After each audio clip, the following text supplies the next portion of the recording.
यह व्याप्तं सर्वमेदं जगत् स्थावर जंगमं तामधेनु शिरसा वंदे भूत भवस्य मातरम। कलयुग को जीवित रहना है तो धरती तो चाहिए उनको। कलयुग आसुरी शक्ति का सहयोगी योग है। कलयुग में असुरों का बल बढ़ जाता है, उनकी माया सर्वग्राह्य हो जाती है। धरती पर कलयुगों असुरों का स्थायी शासन हो जाता है। आसुरी पद्धति से कलयुग के शासक शासन करते हैं, अर्थात वे आसुरी शक्तियों से आविष्ट रहते हैं। आसुरी पद्धति का तात्पर्य है कि इसमें तात्कालिक लोभ की वृत्ति से सारी प्रवृत्तियों की जाती हैं। व्यक्ति, परिवार और राष्ट्र तथा संसार के विकास की जो प्रक्रिया है वो शोषक होती है। दूसरों को, निर्बलों को दबा के सबल बनना, दूसरों के अधिकारों का अपहरण करना, प्राकृतिक संसाधनों का शोषण करना, प्रकृति के विपरीत आचरण करना, धरती, जल, अग्नि, वायु आदि पंच महाभूतों के सार तत्व को आसुरी माया से निकालकर उसका भोग करना, ये सब आसुरी पद्धति है। आसुरी पद्धति से जब शासन चलता है, चलाया जाता है, तो ये पंचभूतों में नाना प्रकार के विकार उत्पन्न हो जाते हैं और प्रकृति का संतुलन बिगड़ जाता है। पंचभूतों के विकारों का समन और प्रकृति के संतुलन के लिए पूज्य गौमाता और उनकी संतति धर्म स्वरूप नंदी की अत्यंत आवश्यकता है। कलयुगी आसुरी पद्धति से विकृत की हुई प्रकृति और असंतुलित सृष्टि को आगे सुचारू रूप से संचालित करने के लिए और विकारों का शमन करने के लिए गौ माता का अनुग्रह, उनकी मंगलमय उपस्थिति अनिवार्य है। आप जानते हैं कि भगवान भोलेनाथ शिव कल्याण स्वरूप है। हिंदू धर्म शास्त्रों के अनुसार शिव साक्षात कल्याण को ही शिव का है। शिव का अर्थ ही कल्याण है। और जब हम शिवालय में शिव दर्शन करने जाते हैं, शिव पूजन करने जाते हैं, तो शिवालय प्रवेश से पूर्व वहां नंदी महाराज विराज होते हैं। नंदी देवता की आज्ञा पाके ही हम शिवालय में शिव की सन्निधि में जाते हैं। अर्थात धर्म को अपनाने से ही कल्याण होता है।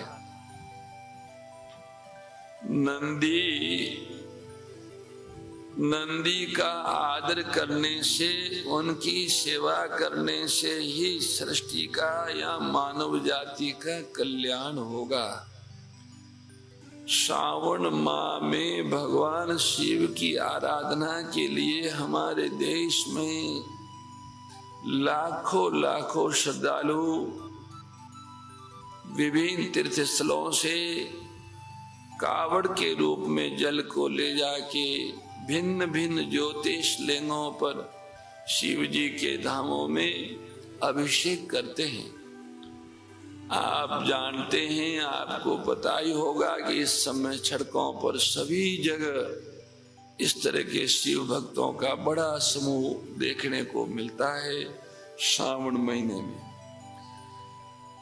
पर इस कलयुग में इसी श्रावण महीने में साक्षात जो सजीव जीवंत नंदी है, वे सड़कों पर घूमते हुए गतिशील वाहनों के चपेट में आकर दुर्घटनाग्रस्त होते हुए दुखी, तिरस्कृत और अपमानित होते हुए देखे जा रहे हैं।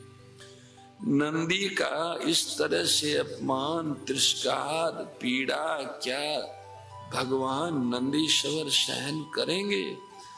नंदी इतने पीड़ित होते रहेंगे तो नंदीश्वर प्रसन्न होंगे? नहीं होंगे। धर्म के बिना कल्याण संभव नहीं है।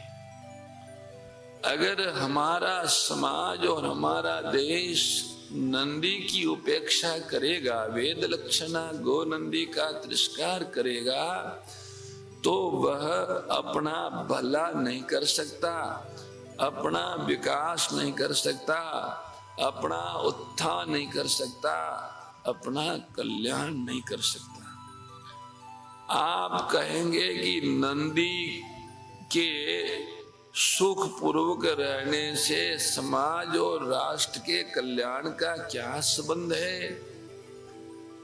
कल ही ये प्रसंग आया था कि वेद लक्षणा गाय के गोमय में धरती को पोषण करने वाले कोटि कोटि बैक्टीरिया पोषक तत्व हैं।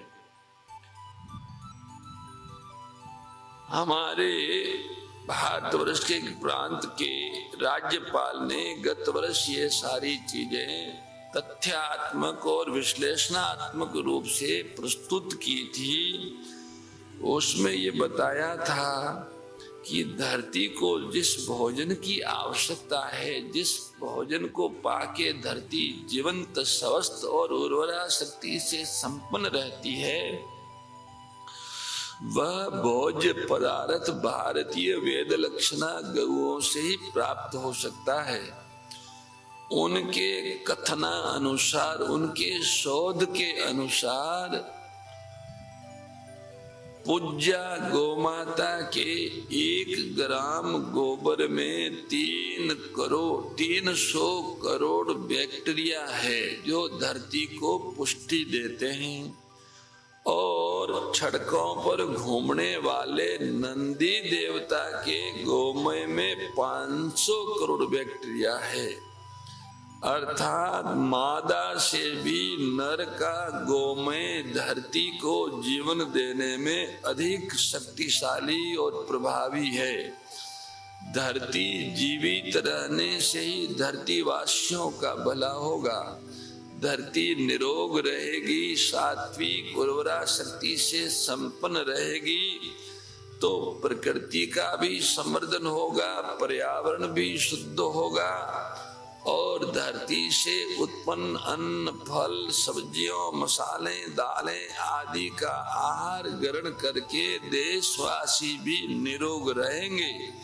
देश की समृद्धि बढ़ेगी, देश की आर्थिक शक्ति सबल होगी। भारत की अर्थव्यवस्था का सबसे बड़ा आधार कृषि है।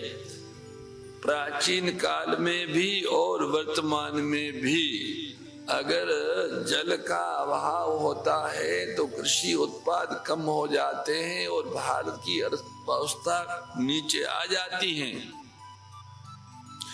अगर भारत को अक्षय समृद्धि से संपन्न रहना है और भारतवासियों के पुरुषार्थ का उपयोग भारत के विकास में करना है, तो धरती और भारतीयों को स्वस्थ रखना होगा। शरीर से स्वस्थ, मन से संकल्पवान और बुद्धि से विवेक संपन्न भारतवासी ही भारत का विकास और उत्थान करने में सफल होंगे। सात्विक उर्वरा शक्ति से युक्त धरती ही हमें सब प्रकार के अन्न, फल, सब्जियों, मसाले, कपास आदि उत्पादन देगी। इस तरह से आर्थिक रूप से सबल और सशक्त बनने के लिए भी हमें नंदी की, गाय की आवश्यकता है। गाय के, नंदी के गोमय से ही धरती में सात्विक उर्वरा शक्ति होगी, उसी से तिलन, दलन, अनाज, मसाले आदि आरोग्य कारक होंगे और उसी से देशवासी स्वस्थ होंगे। अरबों का जो आरोग्य पर व्यय हो रहा है वो नहीं होगा, उसकी बचत होगी और हमारे देशवासियों का स्वास्थ्य बिगड़ने के कारण वे अपने शक्ति और समय का उपयोग देश के विकास में नहीं कर सकते हैं। वे स्वस्थ रहेंगे तो उनकी सारी शक्ति और समय देश के विकास में लगेगा। इस तरह से व्यक्ति, परिवार, समाज और राष्ट्र के विकास और उत्थान में भगवान नंदी की प्रधान भूमिका है। और भी बहुत सारी बातें हैं जो भगवान भोलेनाथ के प्रिय धर्म स्वरूप नंदी के माध्यम से देश को मिलेगी।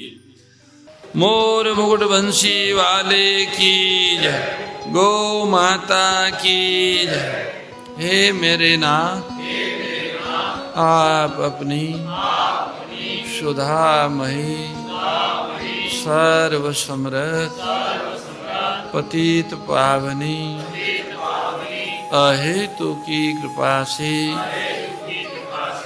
मानव मात्र को विवेक का आदर तथा बल का सदुपयोग करने का सामर्थ्य प्रदान करें एवं हे करुणा सागर, आप अपनी अपार करुणा से शीघ्र ही राग द्वेष का नाश करें, जिससे सभी का जीवन सेवा, त्याग और प्रेम से परिपूर्ण हो जाए। ओम आनंद, ओम परमानंद, ओम सच्चिदानंद। नारायण नारायण नारायण। जय गो माता, जय गोपाल।